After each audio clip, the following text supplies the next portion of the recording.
Number 10. The Cyclops. You know the story. A giant, angry man-thing with one massive eye right in the middle of his forehead.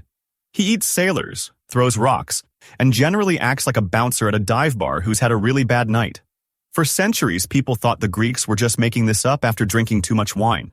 But there is a compelling theory that the Cyclops is actually a case of mistaken identity, involving a very confused ancient tourist and a dead elephant. Here is the deal. Thousands of years ago, the islands in the Mediterranean were home to a species called dwarf elephants. These guys were small. Some stood only 3 or 4 feet tall at the shoulder. They were basically the size of a large dog, which is honestly adorable. But eventually, they went extinct. Later, the Greeks showed up, started digging around for temple foundations, and found their skulls. Now, imagine you are an ancient Greek. You have seen elephants before in war or trade, but you have probably never examined a bear skull up close. An elephant skull has a massive hole right in the center of the face. We know that is for the trunk. But if you find a skull twice the size of a human head with a gaping hole in the middle, your brain tries to make sense of it. You think, well, that must be where the eye goes.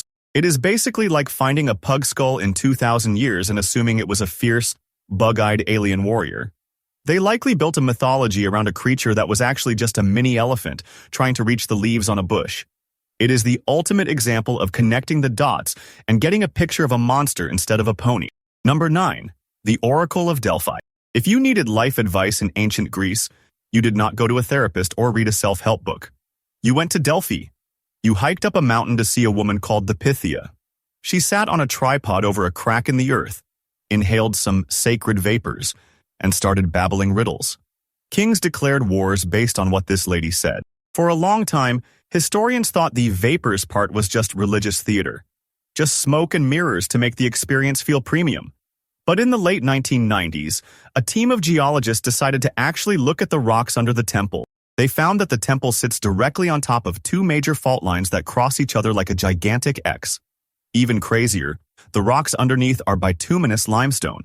When those fault lines rub together during an earthquake, friction heats them up.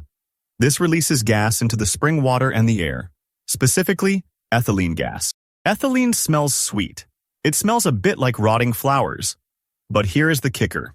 Ethylene was used as an anesthetic in the 20th century. When you inhale mild doses of it, it produces a state of euphoria and detachment. If you inhale a lot of it in a small, enclosed stone room, you might start hallucinating or speaking in altered voices. So, the most powerful religious figure in the ancient world may have been a woman sitting in a basement with a gas leak. It is like basing your entire foreign policy on the ramblings of a guy huffing paint behind a 7-Eleven. While the rituals were complex, the magic was likely just geology doing its thing. Number 8. Vampires. Forget the sparkling guys from Hollywood. The original vampire myths were nasty. We are talking about pale skin, receding gums, aggression, and wandering around at night. For centuries, villagers would dig up bodies, see that the hair and nails looked like they had grown, and drive a stake through the heart just to be safe. Science has a few explanations for this nightmare, but one of the most convincing contributors is rabies. Think about the symptoms of a rabid human. The virus attacks the nervous system. They get insomnia, so they wander around at night. They become hypersensitive to light and strong smells, which might explain the aversion to garlic. They get aggressive and try to bite people to spread the virus. And the big one? Hydrophobia. Rabies causes painful, violent throat spasms if you try to swallow water. Eventually, the victim panics at the mere sight of water. In folklore, vampires cannot cross running water. And what about mirrors? In the old days, they didn't have perfect glass mirrors. They had polished metal. If you put a polished surface in front of a rabid person, they don't see a monster. They see a shiny, rippling surface that looks like water. Their brain short-circuits, and they freak out. To a medieval peasant, this looked like a demon who had no reflection. In reality, it was just a sick neighbor who really needed a doctor, not a wooden stake. It is a tragedy that we turned into a monster movie. Number 7. The Great Flood. Almost every culture on Earth has a flood myth. The Bible has Noah. The Epic of Gilgamesh has Utnapishtim. Even the Mayans and the Native Americans have stories about the water rising up and wiping everyone out. For a long time, skeptics said this was just a metaphor for cleansing the soul. But geologists tell us that the flood was probably just the Ice Age ending very, very badly. About 12,000 years ago, The massive ice sheets covering North America and Europe started to melt. We aren't talking about a dripping faucet here. We are talking about trillions of gallons of water looking for a place to go. Sea levels rose globally.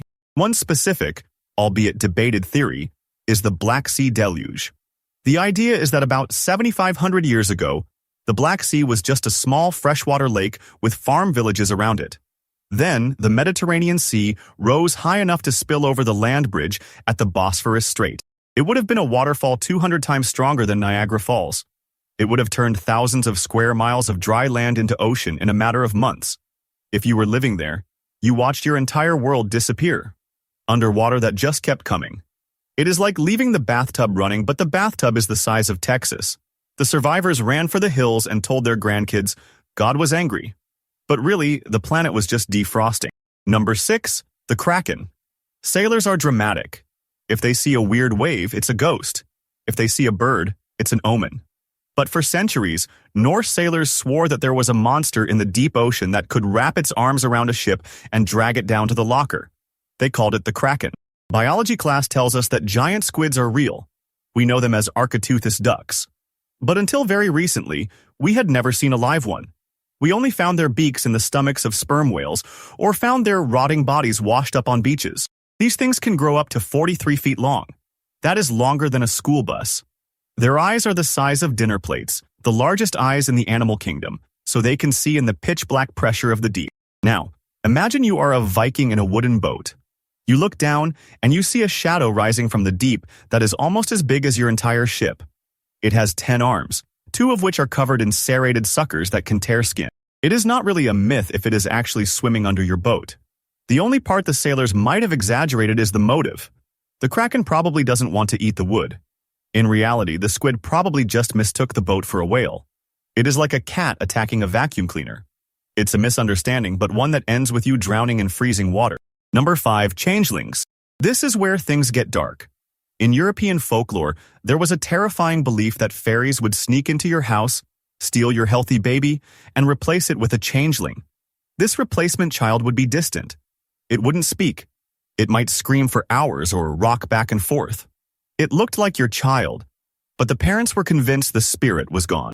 Tragically, modern doctors believe this was likely a misunderstood encounter with autism, or perhaps conditions like Prader-Willi syndrome. Autism often does not present obvious symptoms until a child is a toddler. You have a happy baby, and then suddenly, at 2 or 3 years old, they might stop making eye contact. They might lose their verbal skills. They might become sensitive to touch. Without modern neurology, medieval peasants had no way to process this. They didn't have the concept of neurodivergence. They only had magic. They looked at a child who suddenly seemed like a stranger and decided it literally was a stranger. It is heartbreaking because the cure, in the myths, was often to treat the child poorly to trick the fairies into taking them back. It is basically the darkest chapter of misunderstood medical history. It wasn't magic. It was just biology doing something humans weren't ready to understand yet. Number 4, will-o'-the-wisp. If you walk into a swamp at night, you might see a floating blue light bobbing in the distance. The old legends say this is a will-o'-the-wisp, a mischievous spirit trying to lead travelers off the path and into the mud to die. It is a classic horror movie trope. But the swamp isn't haunted. It is just gassy. When organic matter like dead plants and rotting fish decays in a wet, oxygen-free environment, like a bog, it breaks down. This process releases a cocktail of gases, specifically methane, carbon dioxide, and sometimes phosphine. Here is the cool chemistry part. Under the right conditions, phosphine gas can oxidize. This creates a phenomenon called chemiluminescence. Basically, a cold chemical fire. It creates a flickering pale light that hovers just above the water. Because the gas is light and floats on the air currents, if you walk toward it, the air you push in front of you can actually make the light move away. It literally looks like it is retreating and luring you deeper into the mud. So you aren't being hunted by a ghost. You are just chasing a fart that caught on fire.